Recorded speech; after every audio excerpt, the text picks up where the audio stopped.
You know, the most powerful weapon that we do have in our arsenal is our words, right? We've been looking at that in this series. My big fat mouth gets us in trouble. When I was in college back in the day, I was taking this course on speaking, preaching, and using illustrations specifically was this week. So the teacher had us all come up with an illustration, and we all had to kind of do a little mini sermon with the illustration in front of everyone else. And I got this idea of gossip. I was like, what can I do about gossip? What can I say? How can I illustrate this? So a friend of mine, maybe you know him, Jason Rates, actually in the youth ministry we're involved in, he just did like this cool illustration. I'm like, I'm totally ripping that off because that's what preachers do. And then I'm going to use that for my class. So what it was you got 3 people in front of you. And I had 2 Hershey bars on the teacher's desk, and the winner of round 1 got a Hershey bar. The winner of round 2 got the other Hershey bar. Round 1, I had everyone sit down, and they had tubes of toothpaste. Maybe you've seen this done before, because preachers just steal it, recycle it. That's just why we do things. But I said, okay, what the order of this thing is, you got to squeeze all that toothpaste out. First one to get it out of there the fastest, you get this chocolate bar. 1, 2, 3, go. And everyone's just like squeezing, and they're just like doing this. One guy's like pinching it and pulling, and it's like, and then as soon as I saw that one of the guys won, I was like, all right, this is a winner. And I gave the chocolate bar to that guy. And I said, here's round 2. Are you ready for round 2? And they're like, yeah, we're going to get this chocolate bar. And I said, okay, whoever can get all that toothpaste back in first wins the second chocolate bar. Go. And everyone just kind of went, wait, how do we... And then, you know, they're figuring it out. Some guy's like scooping it up. And and I let him go for about 3 minutes before I said, that's pretty impossible, isn't it? And they're like, yeah, it's impossible. And I said, so nobody wins the second chocolate bar. I'll just give it to the teacher. Slipped that on the teacher's desk, and I was like, there's an A. Then I preached about words, right? How our words, sometimes we let the words out, and we can't pull them back in. And everyone's like, I'm totally stealing that from my youth group next week. It was awesome thing. But that's what words do. That's what our powerful weapon in our arsenal, these words, they're easy to let out, but they're impossible to bring back in. They're impossible to bring back in. So we've been looking at criticizing, complaining, lying, and this week, gossiping. Now, I tend to think of gossiping as telling, like, confidence information to other people, right? Just kind of spreading those rumors around, or just spreading someone told me something, and now I'm telling someone else about it. Like, that's a portion of gossip, yes, but what gossip actually is, it's this overflow of words. It's when we have all of this anxiety inside of us. We have all of these words inside of us, and we're around another person, and we just got to talk. We got to fill the silence. We got to fill the space, and we're like talking. And we're not really saying anything important. All these words are just kind of coming out, and then stories come out, and then did you hear about this, and did you hear about that, and so-and-so said this, and so-and-so said that, and then all of a sudden, like, we start into this gossip. So gossip happens when we have an overflow of words without silence. But if you actually look at some of the roots of what we're gossiping about, when you get down to the root of it, you're going to notice something interesting there. Now, a couple years ago, I had a job that I commuted 111 miles to, and then 111 miles home. I listened to a ton of audiobooks. I'll just say that. You know, like, music gets boring, talk shows get boring, podcasts get boring, but then books became my friends, right?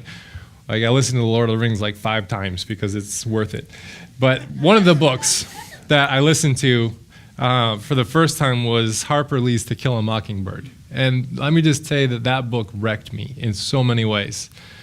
There's a quote that particularly haunted me from that book by the character of Judge Taylor. And he said this: people generally see what they look for and hear what they listen for. And it's like, yeah, of course we look. Then you start thinking about it, it's like, oh, I think I get what this guy is saying. Now let me give you a little illustration here. You post a picture of your cat in a Santa hat on Facebook, right?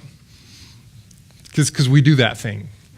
Personally, I think the internet is just a conspiracy of cats to run the world because there's so many of them all over the internet, right? They're just like ruling the internet. They haven't forgotten they were worshipped in Egypt, and they just want to get back to those days, right? That's what I think. That's conspiracy theory, just my own, gossiping about that for you right now. See what you think of that one. But you post your Santa hat cat on your Facebook, and you think, this is the cutest picture I've ever seen of any cat anywhere. It's sure to go viral, right? You just like post that, you think that. And then you check back in 2 minutes to see if you've got your 300 likes yet. And you've got like 4, and you're like, okay, you know, the algorithms, they've changed. This is like our excuse for everything on Facebook. Well, they've changed their algorithms. I don't even know what that means. If someone could explain that to me one day, that'd be great. I don't know what that means.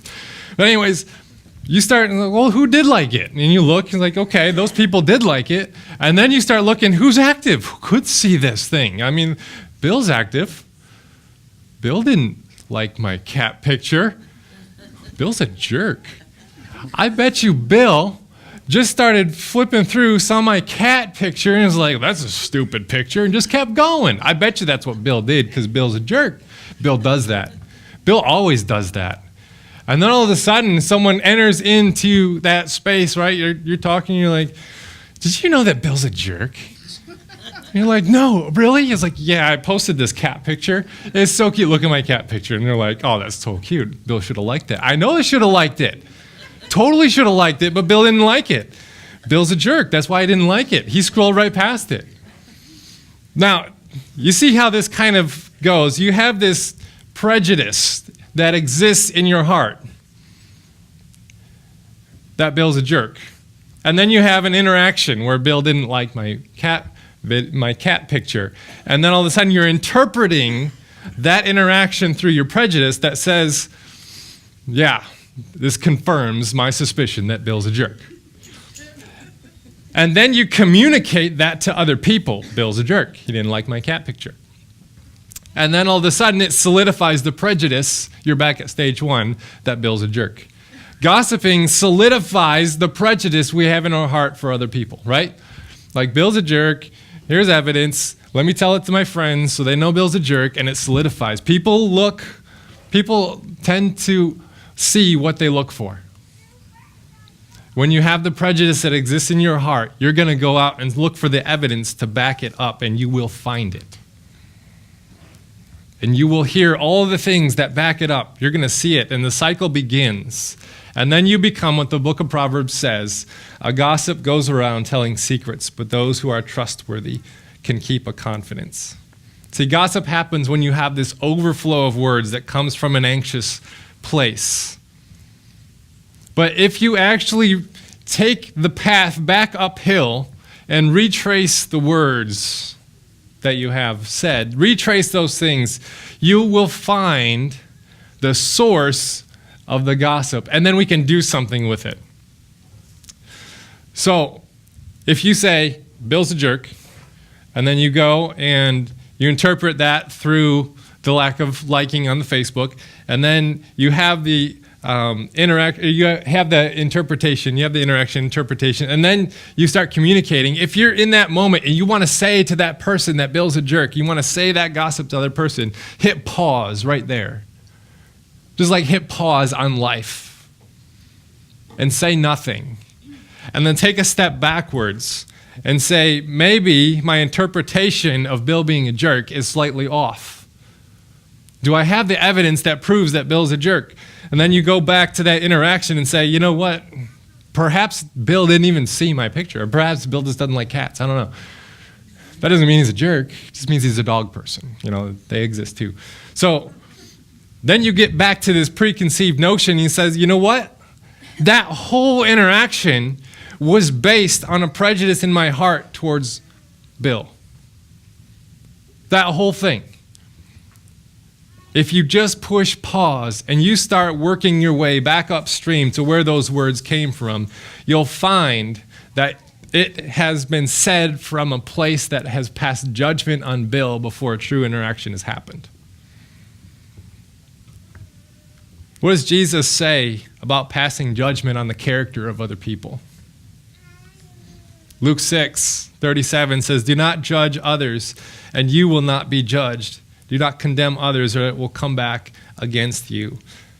See, we're not fit to judge others' characters because we're so preoccupied with things in our own life. We don't have perspective enough to see other people's character, to cast a judgment on their character. So Jesus says to withhold judgment of other people's characters because we lack the objectivity to pass that judgment.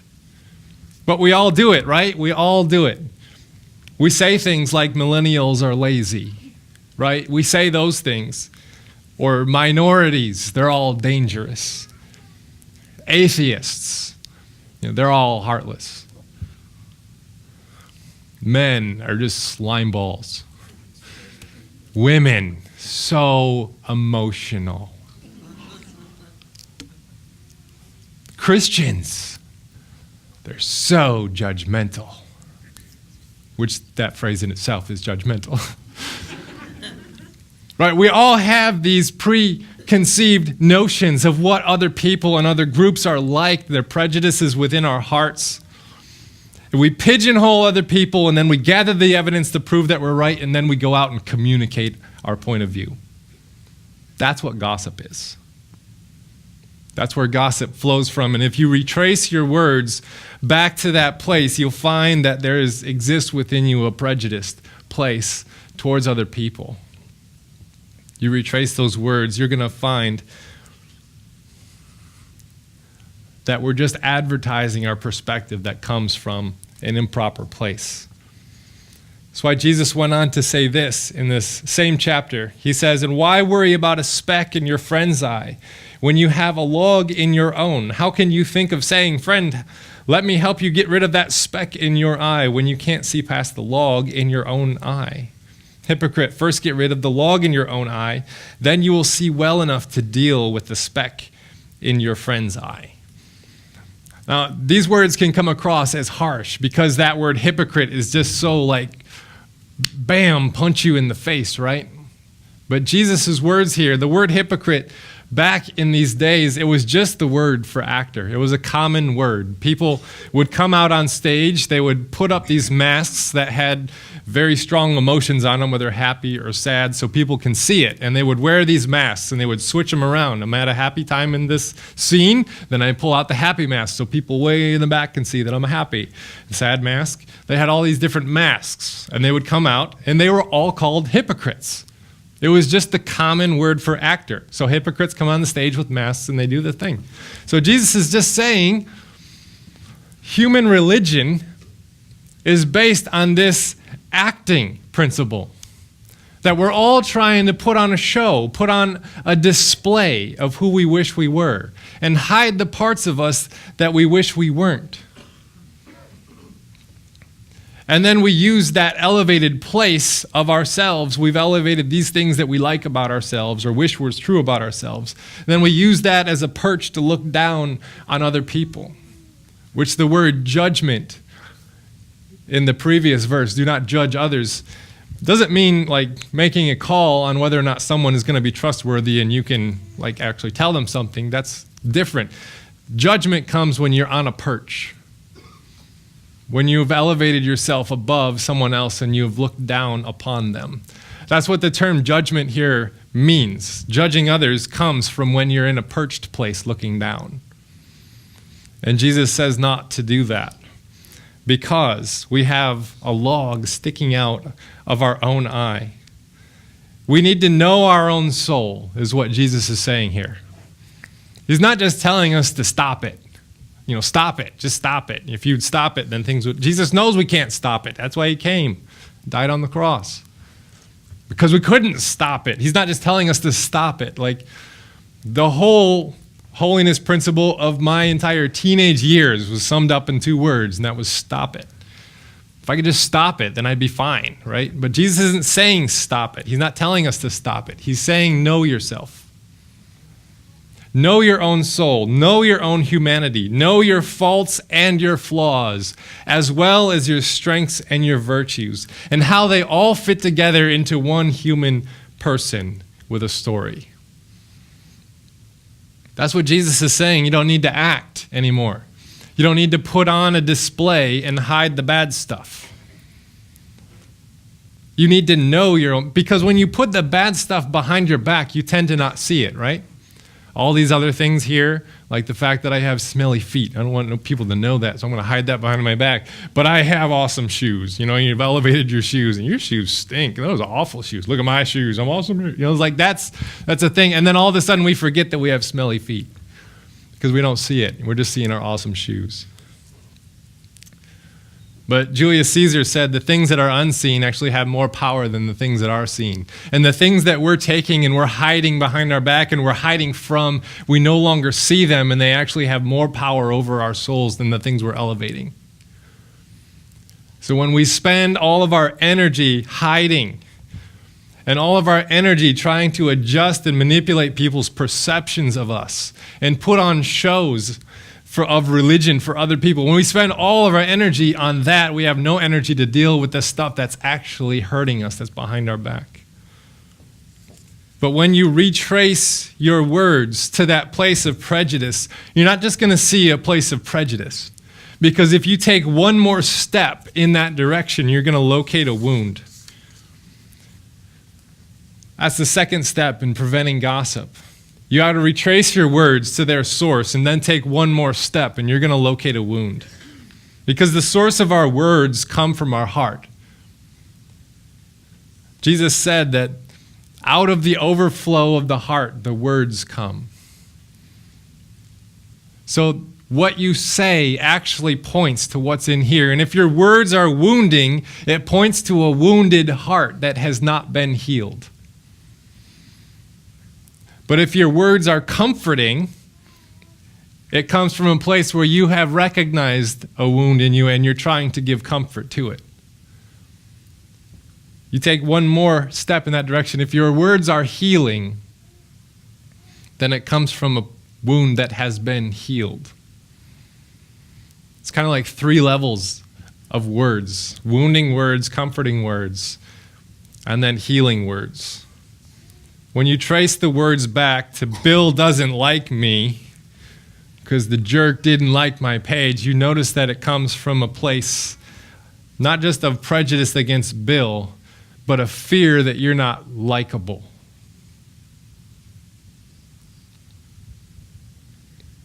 We all have this wound that we're not enough. We're all born with this sense of insecurity that we're not enough and we'll never be enough, but everyone else is fine. And it's a big fat lie. And when Bill here confirms my suspicions that I'm not a very likable or lovable person, it makes me mad. And then I go out to discredit Bill by spreading gossip. The remedy for this is silence. The remedy for gossip, when you locate that wound, it's going to be silence. One of my favorite authors, Richard Foster, he wrote something that has stuck with me in his book, Celebration of Discipline. And he says this: "One reason we can hardly bear to remain silent is that it makes us feel so helpless. We are accustomed to relying upon words to manage and control others. A frantic stream of words flows from us in an attempt to straighten others out. We want so desperately for them to agree with us, to see things our way. We evaluate people, judge people, condemn people. We devour people with our words. Silence is one of the deepest disciplines of the Spirit, simply because it puts a stopper on that. On that. When we become quiet enough to let go of people, we learn compassion for them." See, silence reveals to us the true intentions of our words. When we're in that place, when we want to say that thing about Bill, and we've retraced it back to a prejudice, and we take one more step back to that wound that we think we're not likable or lovable, when we make that space of silence, it creates a vacuum where questions can run in. And we can ask soul-seeking questions like, Why is it so important for me to adjust their thinking? Am I not convinced enough? Do I need evidence from the outside because I lack evidence on the inside? Do I need to defend myself because I really believe that I am guilty? Do I need to advertise myself in order to convince myself of something I wish I had or wish I were? Is there a 10% truth here that I'm hiding from? The other 90% could be all bunk. See, silence provides the perspective necessary for God to work on your heart. Jesus said a good person produces good things out of a good heart, and an evil person produces evil things from the treasury of an evil heart. What you say flows from what is in your heart. And when you take that space of silence, it shines a spotlight on all the intentions of your soul. And the questions run in, and when you can actually and honestly ask the questions in a way that you're not afraid to hear the answers,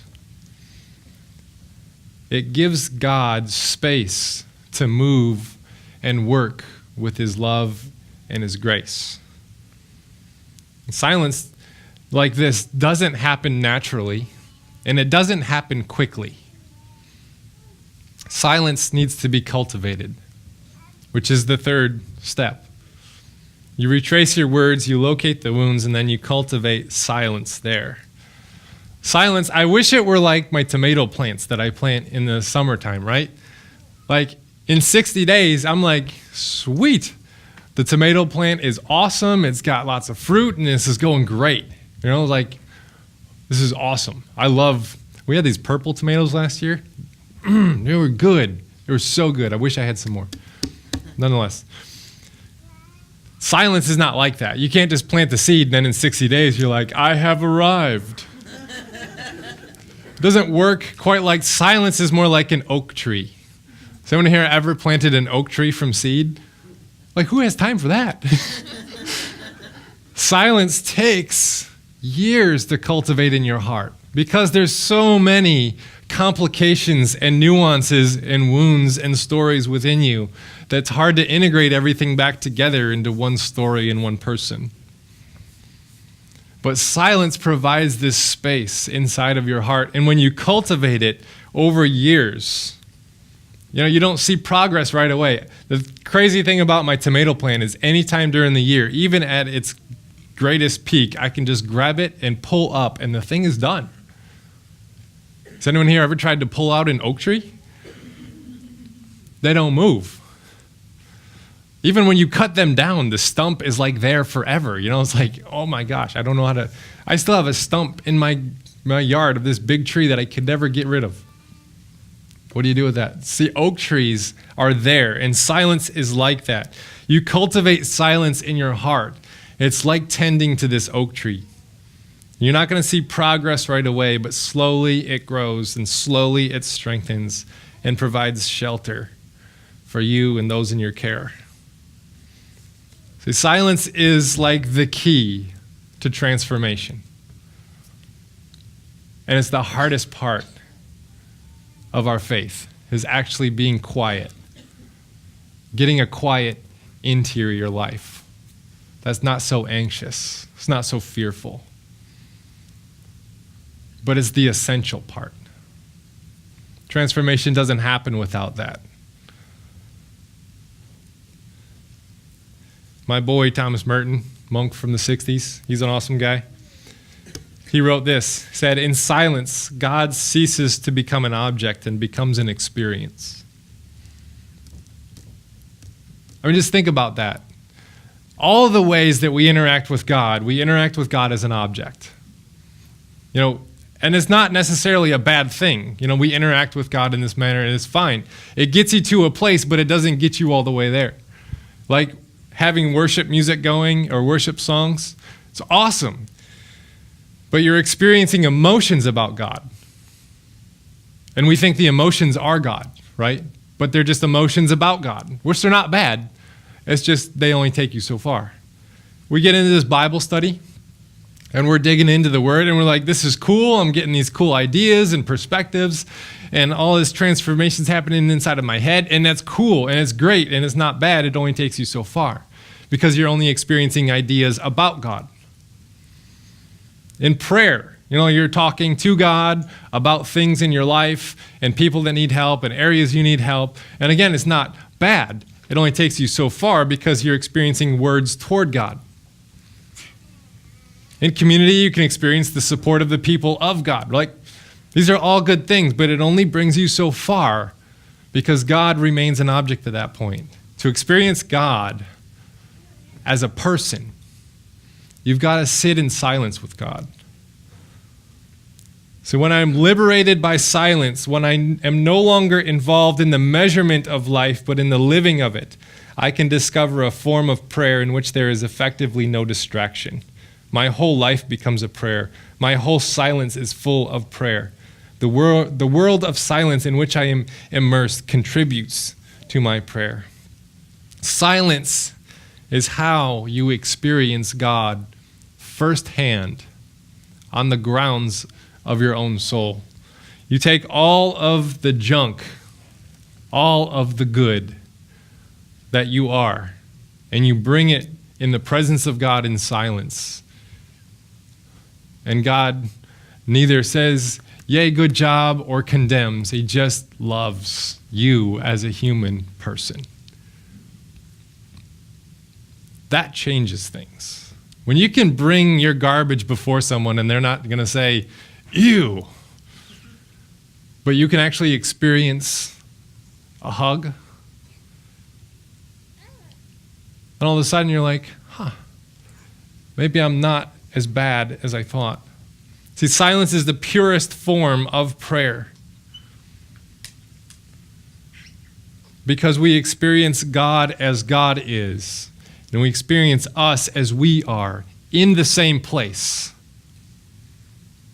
And that authenticity and that integrity starts to change us slowly over time. Starts to adjust our way of thinking about ourselves. And we learn God's compassion for us.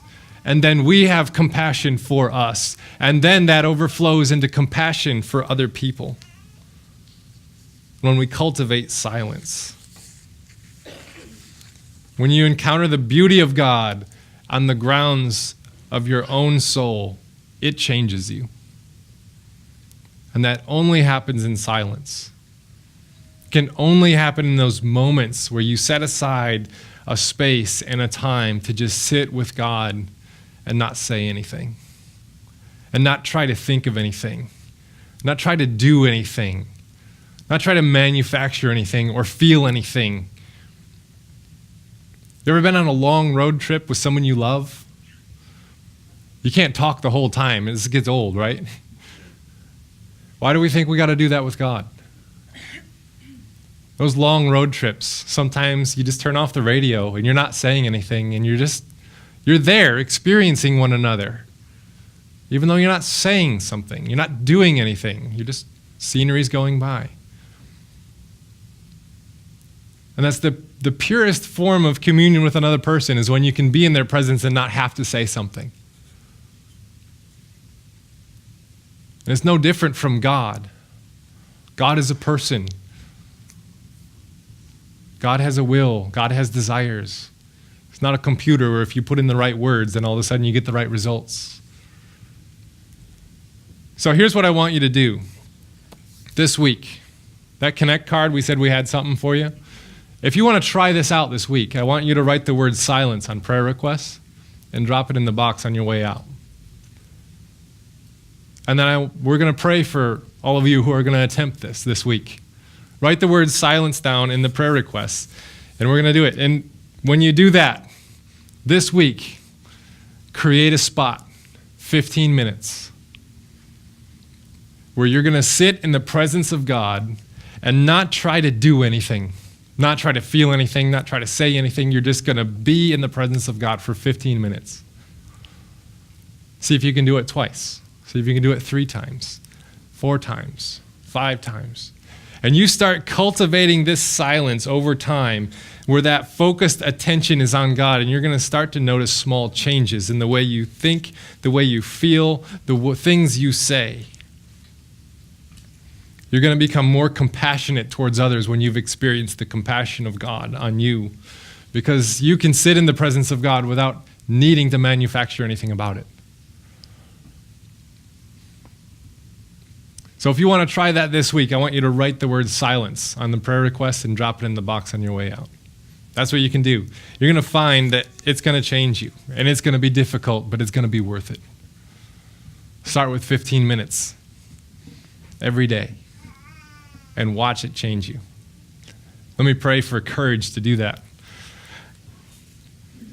God, there's some of us who are going to attempt something really difficult this week, and that is to say nothing and to do nothing, but to sit in your presence and experience you as you are and us as we are.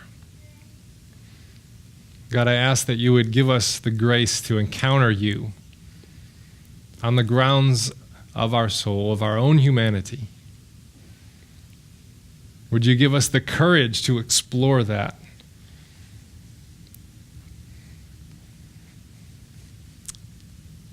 God, would you change us with your love so that we can help build your kingdom here in Central Michigan?